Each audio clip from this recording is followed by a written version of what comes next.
Vote जिहाद पाठ पर महाराष्ट्र के मुख्यमंत्री देवेंद्र फडणवीस का बड़ा बयान। जानिए कमेंट का बांग्लादेशी कनेक्शन। महाराष्ट्र के मुख्यमंत्री देवेंद्र फडणवीस ने रविवार को कहा कि बांग्लादेशी प्रवासियों का भारत में मतदान का अधिकार हासिल करने के वास्ते राज्य में अवैध रूप से जन्म प्रमाण पत्र के लिए आवेदन करना वोट जिहाद भाग 2 है। पिछले साल नवंबर में हुए विधानसभा चुनाव के प्रचार के दौरान फडणवीस ने 2024 के लोकसभा चुनाव में एक समुदाय विशेष के बीजेपी उम्मीदवारों के खिलाफ सामूहिक मतदान करने की घटनाओं का जिक्र किया था और इसे वोट जिहाद करार दिया था। महाराष्ट्र में जन्म प्रमाण पत्र के लिए आवेदन कर रहे बांग्लादेशी घुसपैठिए अहिल्यानगर के शिरनी में बीजेपी के सम्मेलन में मुख्यमंत्री ने कहा कि बांग्लादेशी घुसपैठिए वोट जिहाद भाग 2 के तहत महाराष्ट्र में जन्म प्रमाण पत्र के लिए आवेदन कर रहे हैं। नासिक के मालेगांव तहसील और अमरावती में ऐसे लगभग 100 मामले सामने आए हैं। ये लोग जिनमें से कई उम्र 50 साल के आसपास है, अवैध रूप से दस्तावेज हासिल कर रहे हैं। उन्होंने कहा कि महाराष्ट्र में भी एक घुसपैठिए के रहने नहीं दिया जाएगा। मोदी शाह की तारीफ।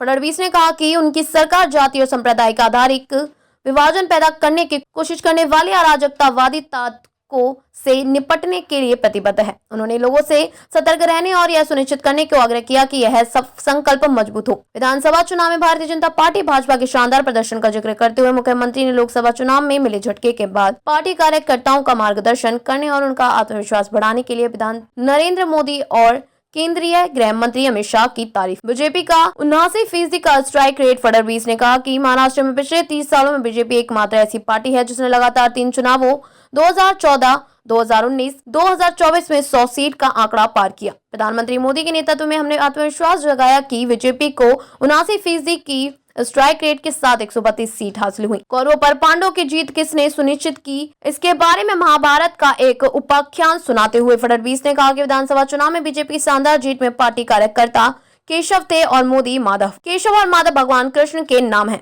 एक है तो सेफ है मंत्र पर चलना चाहिए। विधानसभा चुनाव नतीजों के बाद आत्मसंतुष्टि के भाव के प्रति आगाह करते हुए फडणवीस ने कहा कि कार्यकर्ताओं का जन कल्याण के लिए ठोस प्रयास जारी रखना चाहिए। राज्य में अगले कुछ महीनों में होने वाले स्थानीय निकाय चुनावों की ओर इशारा करते हुए उन्होंने कहा कि हमें तैयार और एकजुट रहना चाहिए। हमें प्रधानमंत्री के एक है तो सेफ है मंत्र पर चलना चाहिए। मुंबई, ठाणे और नागपुर सहित कई अन्य नगर निकायों के चुनाव 2022 की शुरुआत से लंबित है। मुख्यमंत्री ने कहा कि उनकी सरकार ने समाज के सभी वर्गों के कल्याण के लिए कई योजनाएं तैयार की हैं, जिनमें यह सुनिश्चित करना भी शामिल है कि 2030 तक महाराष्ट्र में 52% बिजली नवीनीकरण स्रोतों से पैदा हो।